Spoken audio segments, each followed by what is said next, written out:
Star Trek fans, and welcome back to my Star Trek movies ranking, part 1. This will be a two-part video. Having seen Star Trek Beyond now, twice actually, I've seen it twice. I've reviewed it as well if you want to go and check it out. It will be in the same playlist that this will be in, so just click previous on the next video and you can watch it if you haven't seen it. Yeah, I thought it best to go and rank all the movies, all 13 films that we have so far of Star Trek. So that'll be all 6 original films, the 4 Next Generation films, and the 3 films of the rebooted era. Yeah, I haven't seen any of the original series, so I won't be able to rank any of those, unfortunately. Just close that, sorry, something on my computer. So yeah, as I said, this will be in 2 parts because there's 13 films. I don't want the video to drag on too long. So, let's begin. Number 13, now, this was a very easy choice, to be honest. Number 13 is Star Trek X, Nemesis.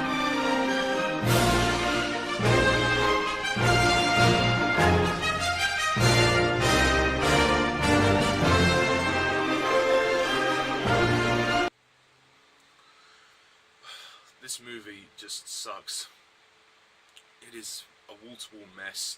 It doesn't know what it wants to do. The ideas are so stupid. I hate Shinzon as the villain, and his story is just fucking stupid. Ugh, and the whole thing with killing off Data as well, that was just fucking pointless. I didn't feel anything when Data died. I didn't care. I mean, and you know, again, what is it with the TNG crew? They can't develop them. They're just there. They're wasted. Apart from Patrick Stewart as Picard and Data. It's a mess, and the direction is awful by Stuart Baird. You know, I forgot to mention in my review, parts of the beginning feel a bit like a Mad Max film, with the buggy chase, which is very strange. They did a similar thing with the look of some of the characters in the 5th one, The Final Frontier. But Nemesis is just ugly. Like, there's no heart to it. Or if there tries to be heart, you just don't care. The story is just bollocks. I mean, there's some, you know, alright action scenes, but that really doesn't make up for the, you know, the 2 hours of shit that have been poured onto the screen. And it drags like nobody's business as well. The film just goes on, like the first 45 minutes are fucking slow. By the time it gets to that point, you feel like it's been on for about 2 hours already. God. I could say the CGI is probably alright, but... Sorry, the door opened. I could say the CGI is probably alright, but then again, it's not really saying much, is it? Really? Is it really saying that much? God, I mean, it's just terrible. I mean, some people probably would rate the 5th one as the worst. I would say, well, at least it has a heart. At least it has camaraderie between the crew. Aside the one scene which I'll talk about in a bit, for me Nemesis will always be the worst Star Trek film. It's the reason that the franchise was nearly killed off. I think they were planning to do a 5th movie, but because this movie was so bad, it never happened. I mean, to be fair, this film also came out at the time when it was going up against a lot of other things, like The Lord of the Rings, The Two Towers, Harry Potter and the Chamber of Secrets, etc., etc. So, you know, releasing your movie at that time of the year, you know it's going to be a flop. Ugh, and it's, you know, and it's the most ugly of all the films. It's the most boring. It's the most contrived. You know, Tom Hardy gives a very strange performance. That's the only thing I can say about it. Ugh, but I don't want to make another rant, so watch my rant if you want, or my review if you want to hear my extended thoughts. So, number 12 is a film that really isn't much better, Star Trek VIII, Insurrection.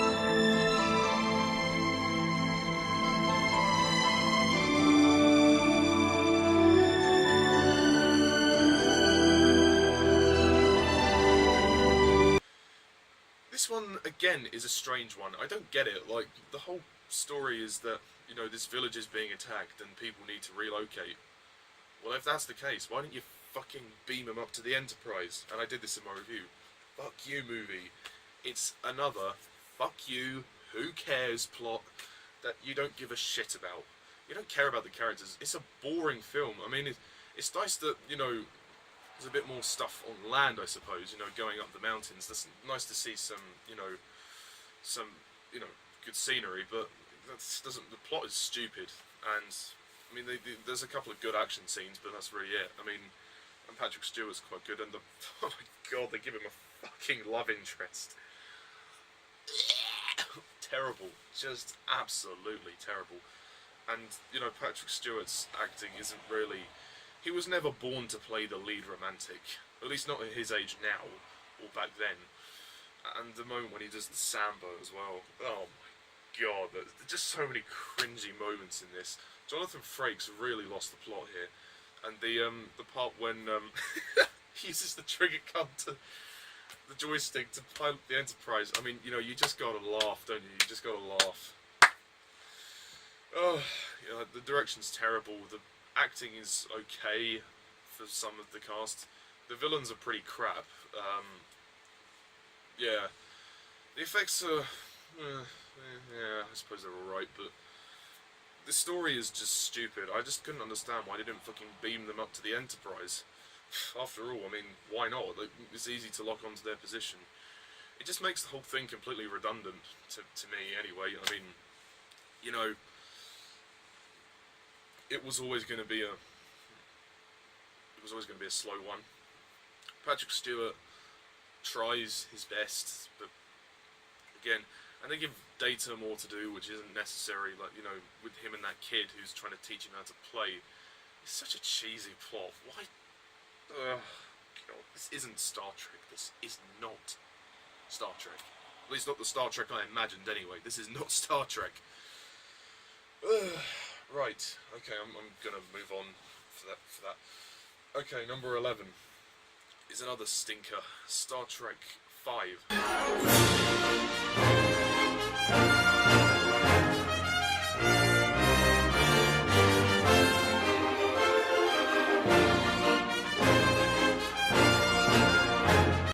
Now, I was very generous in my review. I gave it a 5 out of 10. I am now bumping it down to a 4 out of 10. In the hangout I did with the Watcher and Alan, Kalo, I bumped it down to a 4. I think this movie's completely misguided. It's very clearly the worst of the original films. I mean, it's not as cringeworthy as a couple of the next gen films, but it's bad. It's bad, no question about it. I mean, first of all, the Uhura striptease is... I mean, if you're going to do it like 30 years prior to that. Because, you know, Nichelle Nichols is too old for that. I mean, don't get me wrong, very attractive woman in her own right. You know, I've nothing against her. It's not her fault. It's the writers. The writers did that, and Shatner. You know, she's a very attractive woman, but it's too old for her to be doing that stuff on film. Do it privately with a lover or something else, but just don't let the audience see that. We don't need to see that. Yeah, she's just. I mean, and the, you know. Sorry, I'm getting lost. The only good thing you can say is that there's a couple of good moments between Spock, Bones, and Kirk. But because Shatner directs, the movie just falls apart. I mean, the whole idea of the plot. I mean, you know, Spock's half brother. What? Cyborg is just a pointless addition to this story, and it's like the lowest common denominator plot you can think of. It's like proper soap opera bullshit right there, you know. Oh, he's my brother, and, you know, do. You get the idea. But it just doesn't do the film any favours. And the film's a bit of a drag, to be honest. It just bored me. The rock climbing scene is a bit weird as well, and Spock with his little rocket boots. God. The acting is pretty good for the most part, though, I'll say that. You know, at least the original crew have a bit more chemistry than the TNG crew. But this movie is a slug. It's a complete fail, and it doesn't go anywhere. The action's it doesn't do anything for me. They bring they recycle some of the music score, the Jerry Goldsmith theme that he made for the motion picture. But again, it's just a mess. Like, it's kind of hard to sit through, really. I think it's it's a very troubled film. And again, the first 30 minutes feels a bit like a Mad Max film, or parts of it do anyway. When it's set in the wasteland, in the desert, it's a bit confused. It's a very confused film, and Shatner should never be allowed to direct again. I think we can all agree with that. Right, so, okay, how long have we been on for? That's not too bad. Let's move on to Star Trek VII Generations at number 10.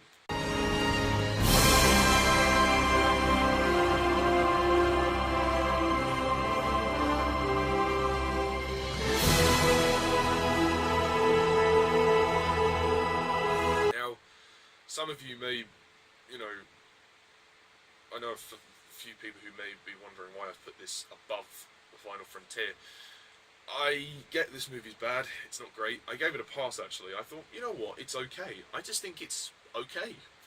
I like some of the ideas in it. I think the whole Nexus concept is quite good. But the bad outweighs the good, and that's very clear to see. The whole idea of the Nexus is good, but it's not explored very well. I mean, there's some nice flashbacks, like with, flash forwards, I should say, with Picard and his children, or what would have been his children. That's very nice.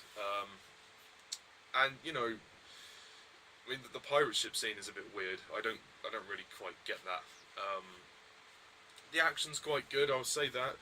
The whole idea of this film is that it's trying to connect the two sagas. It's trying to connect the Next Generation films and the original saga by bringing back Kirk and a couple of the others, like Scotty and Bones. It's just so forced and unnecessary. It's like, you don't... David Carson, it's okay to let them go now. It's okay to let them go. They've had 6 movies. They were going to stop at 5, but they made the 6th one just to, make up for the 5th one. So they've had their exit. You don't need to bring them back again. They're done. It's over. Vamoose. Move on. But they just can't let them go. And that's, this movie's it doesn't know what it wants to be. It doesn't know whether it wants to be an original film or a Next Generation film. I mean, it's kind of nice that the two captains team up, I suppose. That's kind of good, but the climax farts its way to a terrible death of Kirk, which should never have happened. He just sort of like, his last line is ridiculous. He says, "Oh, it was fun. Oh my." What the fuck? Is that it? Is that all we get? And they don't even have a funeral for him at Starfleet. In The Search for Spock at the very start, at least Spock had a funeral. Even though he came back to life at the end, at least he had a funeral. He just buries Shatner under the rocks, and that's completely fuck you, Star Trek fans. That's what it is. It's a big fuck you to the fans. Ugh, and the whole death of Kirk is just so forced. It's so forced. Ugh, they didn't need to do that. But that's it. I mean, Generations is quite a troubled film, and I don't like Data at all. He's just completely annoying, tiny little life forms. What the oh my god, it's not great. And the scene when Shatner is cooking eggs, that's not the first thing I wanted to see in a Star Trek film. That scene with him and Picard is dragged out way too long. They should have trimmed that down a bit. Generations is a very troubled film, but I don't think it's completely awful. I do like some of the action, and I do like some of the ideas, but bad outweighs the good on this one, which is why it's so low down here. So, number 9 is another controversial one. Number 9 is going to have to be Star Trek VIII, Search for Spock.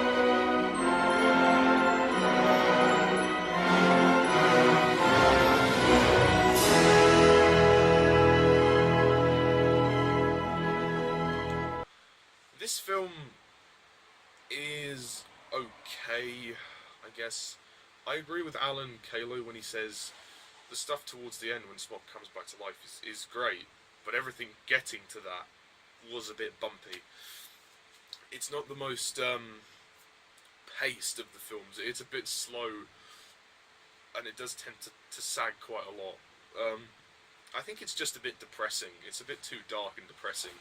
I mean, it was Leonard Nimoy's first time as directing for Star Trek, so, I'm not going to go on too much about him. I mean, it wasn't an abomination like Shatner's film.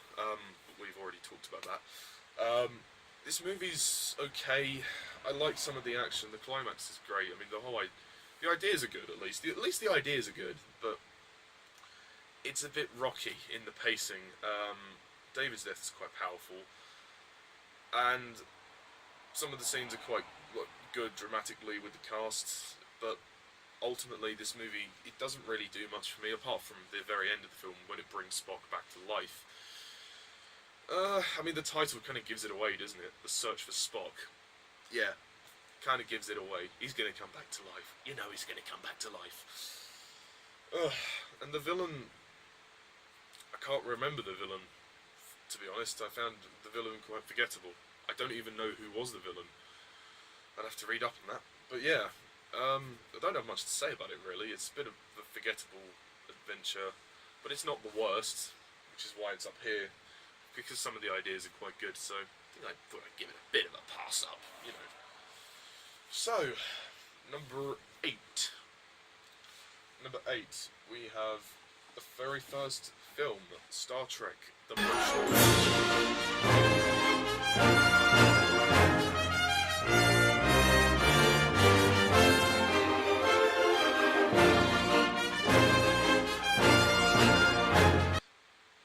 This film gets criticised quite a lot as being a bit of a slow film. I can understand that. Yeah, it is slow, but I think it's slow for a good reason. I mean, it's a simple story, you know, when they're going after the space cloud, VIII, but it's a character piece, and essentially that is what I liked about it. It was very much. It was spent more time with the characters, which was always going to be a plus for me.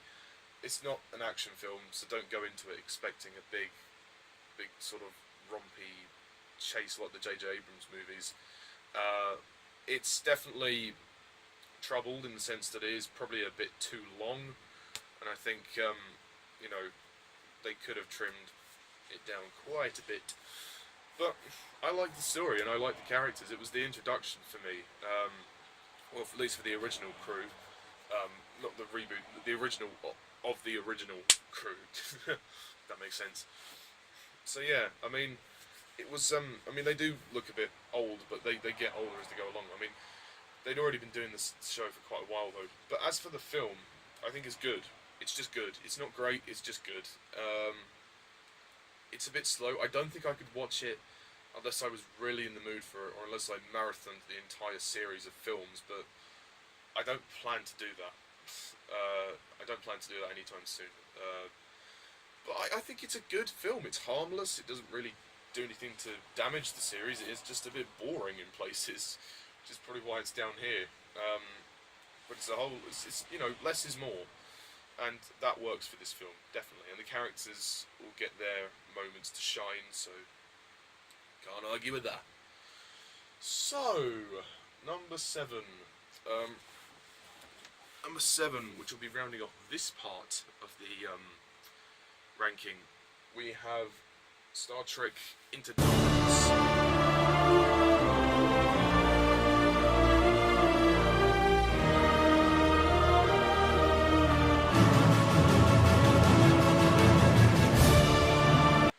This was a tough one. I was tempted to put it a bit higher, but yeah, no. Star Trek Into Darkness is a great fun romp, but I don't think it's. I think I should have bumped my rating down to a 7.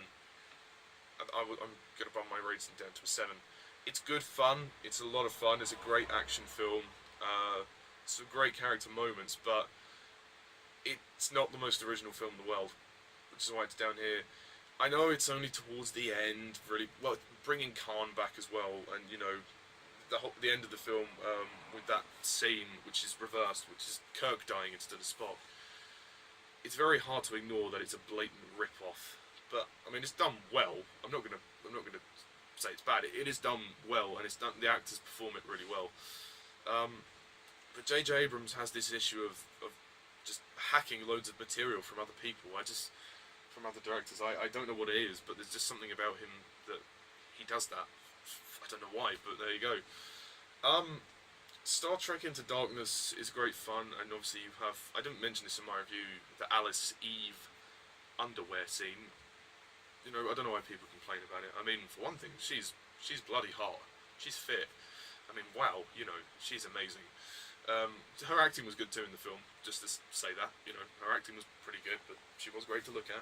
And plus, it was only 2 seconds anyway, it wasn't even much. I mean, you know, I can understand if people were, you know, it is the whole issue of, you know, objectifying women in film, and it's not something, it's a bit sexist, it's a sexist issue in film that needs to be resolved, but it was 2 seconds, guys, come on, you can get over it. The CGI is great, and I said the action's great fun. There's a lot of intense moments. It's a great fun ride. I don't think it would change. I don't think it would change the film series in any way. And it's probably the weakest of the reboot films, simply on that basis that it's not the most original film in the world. But hey ho. Also, there's an unnecessary subplot with that guy played by Noel Clarke and his daughter who has cancer. I know it's only used to draw people into the story and draw Khan back into the film, but it's unnecessary. You don't need it. It's a bit of a long film as well. Could do with some trimming, but overall, it's a very enjoyable film. And the cast are great. I think the cast for the reboot films have done really well. They've outdone themselves for the new one as well, for Star Trek Beyond. But we'll get to that at some point. There's just great chemistry. They keep developing the relationship between Kirk and Spock. That's great. Bones is funny as well. I like Carol Marcus as a character. As I said, Alice Eve gives a solid performance, and she looks hot as well. You know, hence the underwear scene. Zoe Saldana is a great Uhura as well. I think I think Zoe Saldana is a great actress. She's also a babe as well. You've got Anton Yelchin, rest in peace, as Chekhov, he gives another great performance. John Cho as Sulu is great. Simon Pegg gets a little bit more to do as Scotty, which is great. The direction by J.J. Abrams is pretty solid. It's nothing spectacular, but it's solid. It's good. It's good. And I like Benedict Cumberbatch as Khan. I don't think he's anywhere near as good as Ricardo Montalban, but he does make it his own, and, you know, he definitely brings a lot of tension to the role, so yeah, there you go. It's an interesting take. Yeah, so that concludes part 1 of my ranking, because we've already been on for about nearly 25 minutes, so I don't think I can go on any longer. I need a break, and I need a chance to record the next part at some point later on. But yeah, so far, just to recap my list, in case anybody has forgotten, 13 is Star Trek Nemesis, 12 is Star Trek Insurrection, 11 is Star Trek The Final Frontier, 10 is Star Trek Generations, 9 is Star Trek 3 The Search for Spock, 8 is Star Trek The Motion Picture, and 7 is Star Trek Into Darkness. So, stay tuned for part 2, where I do numbers 6 to 1. So, until then, Star Trek fans, thank you all for watching, and as always, I'm Mr. TARDIS11. See ya.